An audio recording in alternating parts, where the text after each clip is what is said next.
बालक पारायण उपक्रम. कथारूप श्री गजानन महाराज. निरूपण श्री मोहन भास्कर वराडपांडे. अभिवाचन सौ मेधा मोहन वराडपांडे. अध्याय 3. जय गजानन. माझ्या बालमित्रांनो, कसे आहात तुम्ही? तर आपण पाहिलं की पहिल्या अध्यायात महाराज प्रगट झाले. दुसऱ्या अध्यायात ते भक्त बंकटलाल यांचे घरी गेले व तिथेच राहू लागले. आता 3रा अध्याय. बंकटलाल यांचे घरी महाराज राहत असताना त्यांची कीर्ती सर्वत्र पसरली होती. लांबून लांबून भक्त त्यांचे दर्शन घ्यायला शेगावी येत होते. खूप गर्दी होती शेगावी बंकटलाल यांचे घरी. एकदा काय झालं माहीत आहे का? अशाच एका सकाळी पूर्व दिशेला सूर्यनारायण उगवत होते. रात्रीचा अंधार दूर पळून गेला होता. कोंबड्याचे आरवणे सुरू होते. पक्ष्यांचा किलबिलाट सुरू होता. म्हातारी माणसं आपल्या पलंगावर बसून देवाचं नामस्मरण करीत होते. गावातील बायका आपापल्या अंगणात सडा रांगोळी करीत होत्या. भूक लागल्यामुळे गायींची वासरे हमरत होती.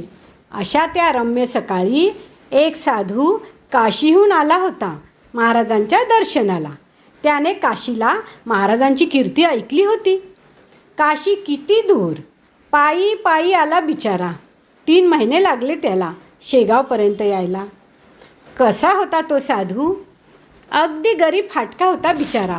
एक भगवी मळकट चिंधी डोक्याला बांधलेली, दाढी मिशा केस खूप वाढलेले. एक झोळी होती डाव्या खांद्यावर. नेसायला एक फाटकी लंगोटी. हरिणाच्या कातडीचा गुंडाळा होता त्याच्या पाठीवर. साधू लोक हरिणाच्या कातडीवर बसून देवाचे नामस्मरण करतात. त्या कातडीला म्हणतात मृगजीन. मृग म्हणजे हरिण.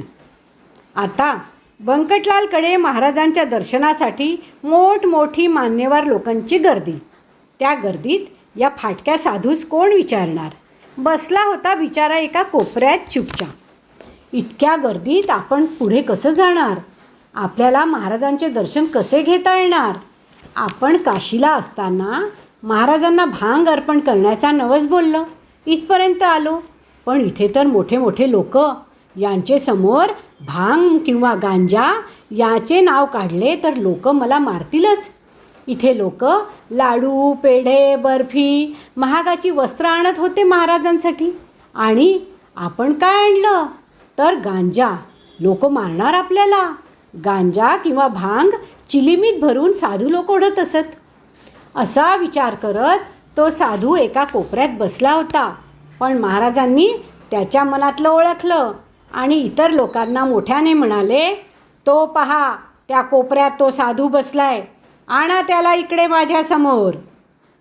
लोकांनी गर्दीतून त्या साधूला महाराजांसमोर आणून उभा केला. तो साधू विचार करू लागला, यांनी आपल्याला कसं ओळखलं? आपण कशासाठी आलो हेही ओळखलं असेल का? हे महाराज खरोखरच त्रिकालज्ञ आहेत.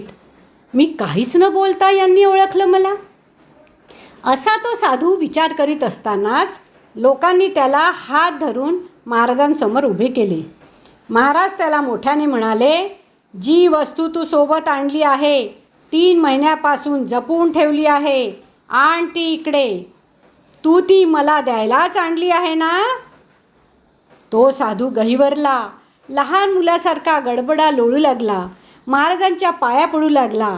महाराज त्याला म्हणाले, पुरे झाले, आता उठून बस. आणि का रे, नवस केला तेव्हा तुला लाज नाही वाटली का? आता का मागे पुढे बघतोस? तो गोसावी उठून बसला. महाराजांना म्हणाला, मी बुटी काढतो, माझा नवस फेडतो, पण एकच मागणे करतो, या बुटीचे नित्य स्मरण असू द्यावे. तुम्हाला याची गरज नाही हे मला माहीत आहे, पण या भक्ताची इच्छा पूर्ण करा महाराज. महाराज थोडे घोटाळले, पण शेवटी हो म्हणाले. लहान मुलाने कशाचाही हट्ट केला तरी आई पूर्ण करतेच ना, तसेच. कारण गजानन महाराज ही भक्तांची माय माऊली होती, आजही आहे. गोसाव्याला आनंद झाला. तोही काही दिवस राहिला तिथे, मग निघून गेला रामेश्वरकडे. असो, त्या शेगावात एक जानराव देशमुख नावाचे गृहस्थ होते. ते खूप आजारी पडले. सगळे डॉक्टर थकून गेले. म्हणाले, आता हा जानराव काही वाचणार नाही. याचे मरण आता निश्चित आहे. जानरावांच्या घरचे सगळे नातेवाईक रडायला लागले. त्यांना वाटत होतं जानराव लवकर बरे व्हावे, पण डॉक्टरांनी इलाज नाही म्हटल्यावर ते तरी काय करणार ना. मग एक नातेवाईक म्हणाला, अहो ऐका, आपल्या गावात बंकटलालकडे एक महाराज आले आहेत. ते महाराज सर्वांची इच्छा पूर्ण करतात. आपण त्यांच्या पायाचे तीर्थ देऊया का जानरावांना.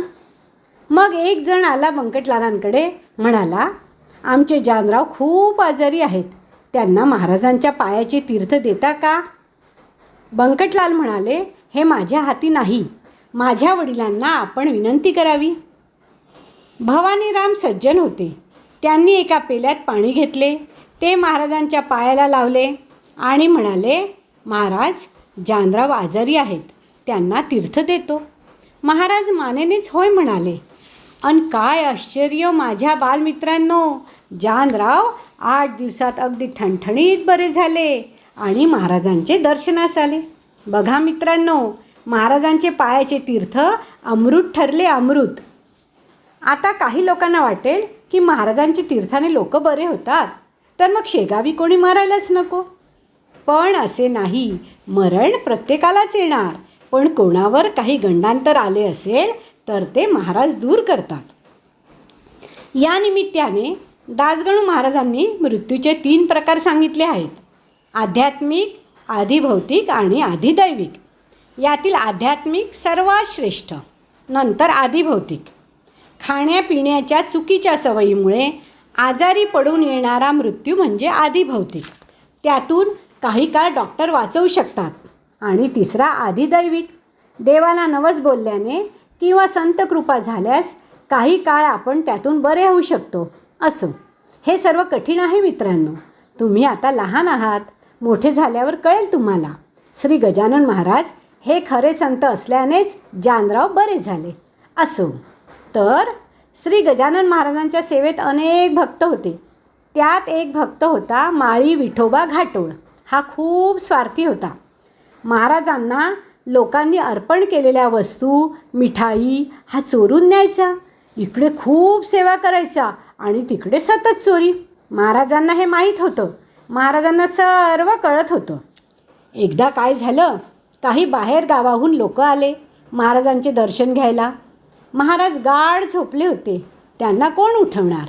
ते तर कधी कधी 3-3 दिवस झोपून राहत. पण त्या बाहेरगावच्या लोकांना घाई होती परत जाण्याची.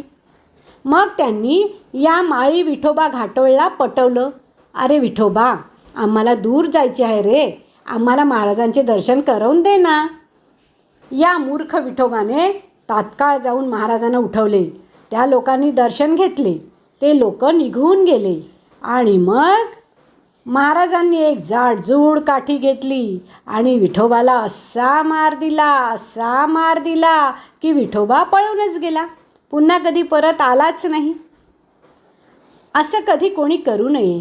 श्री महाराजांच्या सेवेची संधी घालवली विठोबाने आपल्या स्वार्थीपणाने. असो, तर या गोष्टी आहेत 3ऱ्या अध्यायात. आता यानंतर अध्याय 4, तो आता पुढील रविवारी. तोपर्यंत जय गजानन.